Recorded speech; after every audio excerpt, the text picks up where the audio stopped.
Assalamualaikum warahmatullahi wabarakatuh. Halo teman-teman, berjumpa lagi dengan saya Tiwi.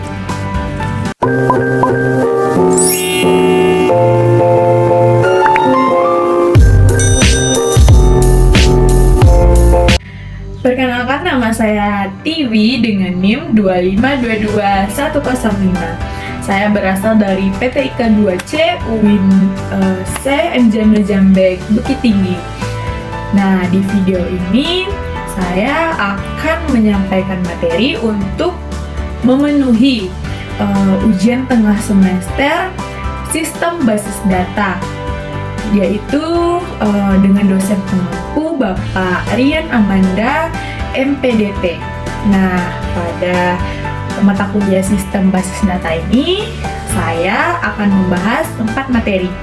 Yang pertama ada konsep basis data, yang kedua ada basis data relasional, yang ketiga ada siklus hidup perancangan basis data, dan yang keempat pemodelan data. Bagaimana penyampaian materi yang akan saya sampaikan? Jangan lupa like, comment, share, and subscribe video ini.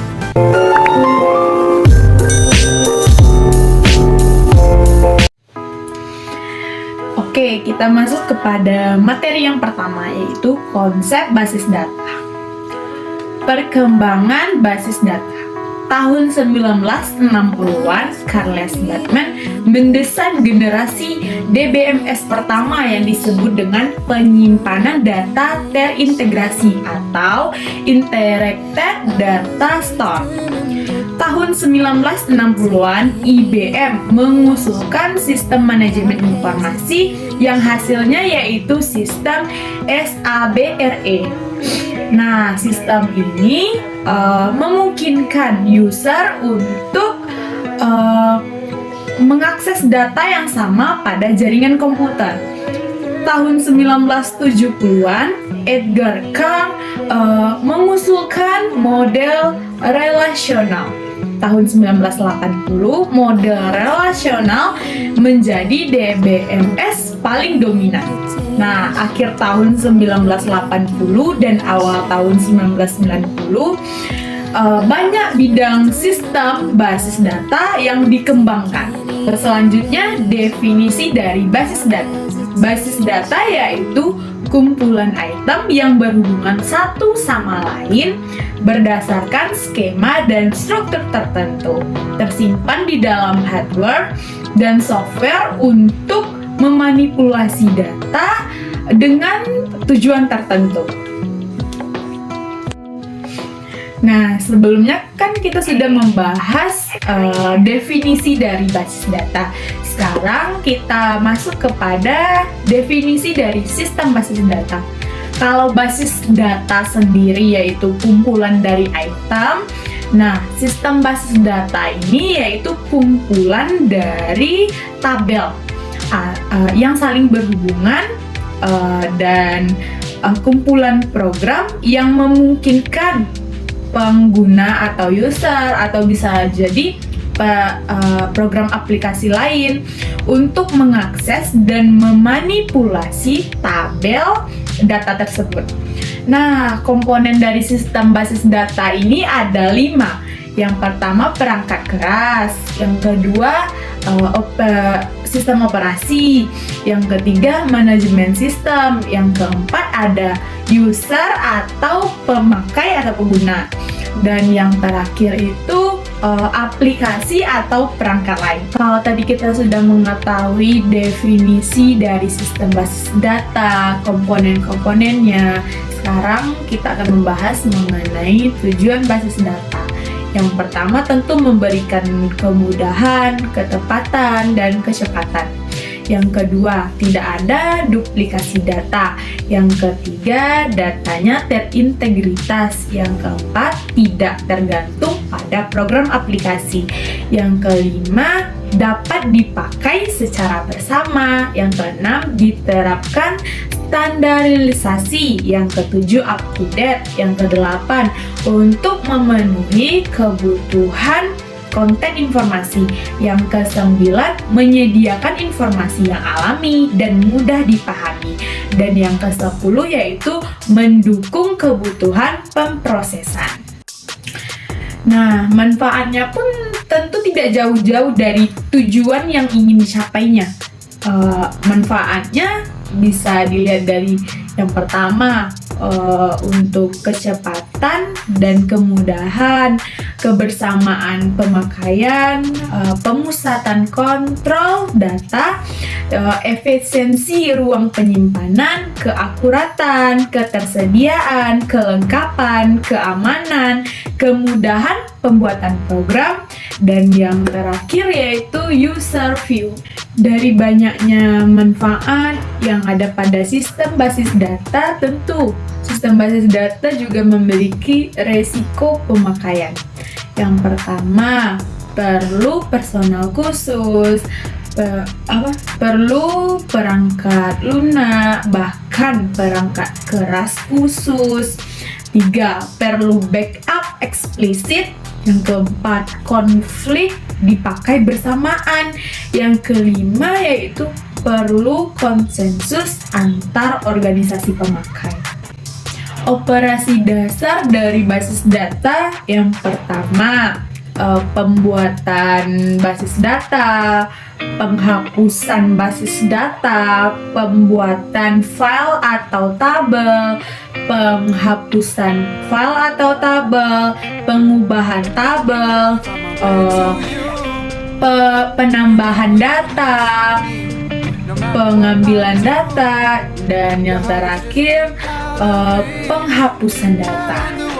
Tahap pengumpulan dan analisa data. Yang pertama, menentukan kelompok pemakai. Yang kedua, peninjauan dokumentasi yang ada. Yang ketiga, analisa lingkungan operasi dan pemrosesan data. Yang keempat, membuat pertanyaan untuk wawancara. Database Management System, yaitu pengolahan database yang ada pada komputer. Terobosan dari DBMS ini atau Database Management System ada dua. Yang pertama, RDBMS, mengorganisasikan dan memaksimalkan serta menghubungkan antar data dalam database. Nah, yang kedua yaitu DRDBMS, yaitu memungkinkan data dari lokasi berbeda didistribusikan seolah-olah data tersebut berbasis tunggal dan terpusat. Perbedaan dari basis data dan DBMS. Basis data itu adalah data, sementara DBMS adalah aplikasi. Komponen dari DBMS ada 3. Yang pertama, hardware, software, prosedur. Elemen utama DBMS, data pengguna, terdiri dari kolom, file, atribut, baris, dan record. Yang kedua, metadata atau sistem tabel, berisi struktur dari suatu tabel. Yang ketiga, indeks, digunakan untuk meningkatkan kinerja dan akses. Yang keempat, aplikasi metadata, digunakan untuk menyimpan struktur dan format. Tipe-tipe file yang digunakan dalam DBMS. Yang pertama, file induk, yang kedua file transaksi, yang ketiga file laporan, yang keempat file sejarah, yang terakhir atau yang kelima yaitu file pelindung. Oke, kita masuk pada materi yang kedua mengenai basis data relasional. Basis data relasional ini yaitu cara untuk mengolah data secara fisik ke dalam memori. Keunggulannya yang pertama, bentuknya sederhana. Yang kedua, mudah untuk melakukan berbagai operasi data. Nah, istilah yang terdapat dalam basis data relasional ini ada 6. Yang pertama ada relasi, yang mana di dalamnya terdiri dari kolom dan baris. Yang kedua ada atribut, yang di dalamnya terdiri dari relasi. Yang ketiga ada tuple, berisi tentang baris. Yang keempat domain, yaitu kumpulan dari nilai yang valid. Yang kelima yaitu derajat, yang terdiri di dalamnya jumlah atribut. Dan yang keenam yaitu cardinality, yang mana di dalamnya terdapat jumlah tuple dalam sebuah relasi. Relational key. Super key adalah sebuah atau sekumpulan atribut yang secara unik mengidentifikasi sebuah baris dalam tabel relasi. Yang kedua, candidate key adalah relasi yang mempunyai lebih dari satu key. Yang ketiga, primary key. Yang keempat, alternate key. Relational integrity rules, yang di dalamnya terdapat null, entity integrity, referential integrity. Bahasa pada basis data relasional ini ada dua. Yang pertama bahasa formal, yang kedua bahasa komersial. Bahasa formal ini yaitu bahasa query yang diterjemahkan menggunakan simbol-simbol matematis, yang yaitunya seperti aljabar relasional, kalkulus relasional. Nah, bahasa kedua yaitu bahasa komersial, yaitu bahasa query yang dirancang oleh pemrograman menjadi sebuah aplikasi seperti QL, XQB, dan SQL. Yang kedua ada normalisasi, adalah proses memperbaiki atau membangun dengan model data relasional dan secara umum lebih tepat dikoneksikan dengan model data logika. Nah, proses normalisasi adalah proses pengelompokan data elemen menjadi tabel-tabel yang menunjukkan entiti dan relasinya. Tujuan normalisasi yang pertama untuk menghilangkan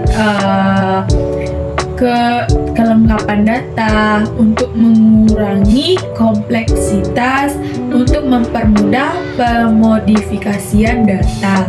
Proses normalisasi yang pertama dapat diurutkan dalam bentuk tabel. Yang kedua, apabila tabel diuji memenuhi persyaratan, maka tabel tersebut dipecah menjadi tabel-tabel sederhana sampai optimal. Tahap normalisasi. Yang pertama, bentuk tidak normal. Yang kedua, bentuk normal pertama. Yang ketiga, bentuk normal kedua. Yang keempat, bentuk normal ketiga. Yang kelima, bentuk normal by code. Yang keenam, bentuk normal keempat. Yang ketujuh, bentuk normal kelima.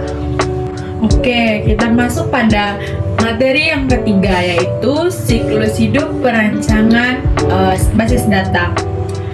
Perancangan database atau database planning. 3 hal pokok yang berkaitan dengan strategi sistem informasi. Yang pertama, identifikasi rencana dan sasaran. Yang kedua, evaluasi sistem informasi. Yang ketiga, penafsiran kesempatan IT. Analisa dan pengumpulan kebutuhan. Informasi dikumpulkan untuk setiap user view utama. 1. Deskripsi data yang digunakan atau dihasilkan.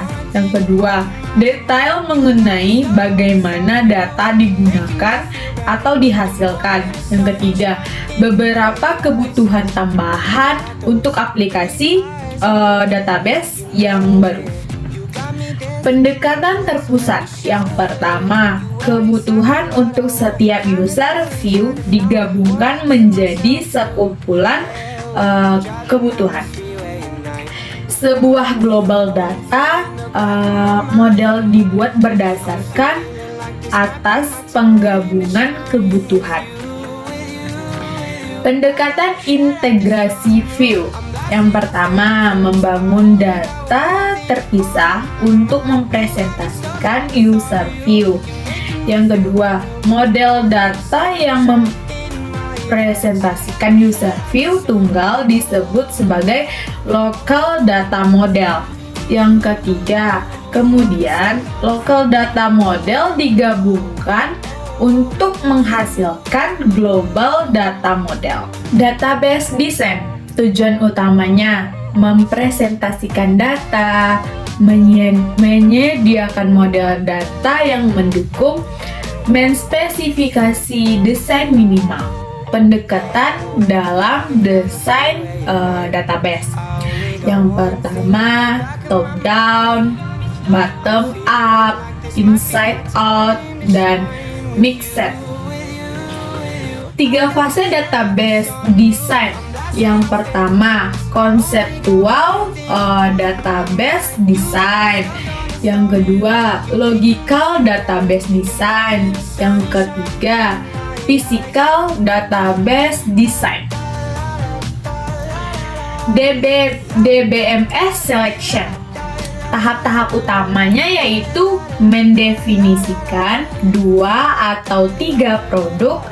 Yang kedua, mendaftarkan 2 atau 3 produk. Yang ketiga, melakukan evaluasi produk. Yang keempat, rekomendasi pilihan dan laporan produk. Desain aplikasi. Yang pertama, transaction design. Kegunaannya adalah untuk menetapkan dan karakteristik high level dari suatu transaksi yang dibutuhkan pada database. Yang kedua, 3 tipe transaksi. Yang pertama, retrieval transaction atau pemanggilan data. Yang kedua, update transition atau penambahan record baru. Yang ketiga, mixed transition atau perubahan data. 3. User interface design, yaitu aturan pokok pembuatannya. Yang pertama, pemberian nama. Yang kedua, menyampaikan instruksi. Yang ketiga, logical grouping atau sequencing of file. Yang keempat, tampilan form harus menarik. Yang kelima, penggunaan label familiar. Yang keenam, harus konsisten. Yang ketujuh, konsisten warna. Kedelapan, jumlah tempat yang disediakan harus diketahui. Yang kesembilan, menggerakkan kursor pada kolom. Yang ke-10, error collection for individual. Yang ke-11, error message. Yang terakhir yaitu optimal file market. Prototyping optimal atau model kerja. Tujuan utamanya yaitu yang pertama, untuk mengidentifikasi filter. Yang kedua, untuk memberikan perbaikan-perbaikan. Yang ketiga, untuk klarifikasi kebutuhan user. Yang keempat, untuk evaluasi feasibilitas. Strategi prototyping. Yang pertama, recurrent prototyping atau menentukan kebutuhan. Yang kedua, evolutionary prototyping atau digunakan untuk tujuan yang sama. Implementasi database. Yang pertama, DDL untuk membuat skema database. Yang kedua, DDL untuk membuat user view yang diinginkan. Yang ketiga, 3GL dan 4GL untuk membuat program aplikasi. Prinsip-prinsip perencanaan basis data atau integritas menyatu atau saling berhubungan antar file. hal yang perlu diperhatikan dalam merancang database. Yang pertama, memiliki perspektif global. Yang kedua, gunakan perancangan atas bawah. Yang ketiga, berikan informasi secara selektif. Yang keempat, berikan database yang berbeda untuk manajemen yang berbeda. Yang terakhir, jangan mengubah file yang ada. Oke, kita masuk pada materi yang terakhir atau yang keempat, yaitu pemodelan data. Pertama ada basis data relasional. Model data relasional terkait dengan 3 aspek: struktur data, integritas data, dan manipulasi data. Yang pertama ada variabel versus value. Relation variabel adalah sebuah relasi yang skemanya terdefinisi. Yang kedua ada relation value, adalah nilai yang dikandung suatu relasi pada suatu waktu, disebut juga index. Sehingga terlihat perbedaannya kalau relation variabel sebuah relasi yang sudah teridentifikasi, sementara relation value yaitu nilai yang terkandung dalam sebuah relasi. Berdasarkan keberadaannya, relasi terbagi 3. Yang pertama, base relation, yaitu relasi yang skemanya teridentifikasi dan benar-benar ada pada basis data. Yang kedua, derived relation, relasi yang diturunkan dari relasi lain dengan menggunakan ekspresi relation. Yang ketiga ada view, derived relation yang memiliki nama. Jadi bisa disimpulkan bahwa base relation yaitu skema teridentifikasi, sementara derived relation yaitu relasi yang diturunkan dari satu relasi ke relasi selanjutnya, kayak turun-temurun. Yang ketiga yaitu view, seperti yang terlihat yang saya bacakan di awal, bahwa view itu adalah relation yang memiliki nama. Bahasa pada basis data relasional seperti yang sudah saya jelaskan di awal, bahwa bahasa yang digunakan itu ada 2. Yang pertama bahasa formal dan yang kedua bahasa komersial. Bahasa formal yaitu bahasa query yang diterjemahkan ke dalam simbol-simbol matematis. Sebagai contoh, aljabar relation. Dan yang kedua yaitu kalkulus relation. Sementara bahasa komersial yaitu bahasa yang digunakan oleh pemrogramer untuk membuat suatu aplikasi. Selanjutnya adalah pemodelan data. Konsep dasar dari basis data kan adalah kumpulan dari catatan-catatan atau potongan dari pengetahuan. Model data adalah sekumpulan konsep yang digunakan untuk menjelaskan struktur dari basis data atau database struktur dan memberikan gambaran tingkat-tingkat abstraksi data atau data abstraction. Tujuan model data ini yaitu menyajikan data agar mudah dimodifikasi dan dimengerti. Secara garis besar, model data ini dikelompokkan dalam 3 macam. Yang pertama, model data berbasis objek atau objek based data model. Yang kedua, model data berbasis record. Yang ketiga yaitu model data fisik. Nah, saya akan menjelaskan ketiganya satu persatu. Yang pertama, model data berbasis objek, yang mana terdiri atas entity relationship model, yang kedua semantic model, dan yang ketiga binary model. Selanjutnya model data berbasis record. Model ini tergantung dari rekaman untuk menjelaskan kepada pemakai mengenai hubungan logik antar data dalam data. Terdiri dari hierarchical model, network model, dan relation model. Ya, yang ketiga yaitu model data fisik. Model ini digunakan untuk menguraikan data dari tingkat internal atau menjelaskan kepada pemakai bagaimana data-data dalam basis data disimpan dalam media penyimpanan secara fisik. Model ini terdiri dari dua. Yang pertama unifying model, yang kedua frame memory.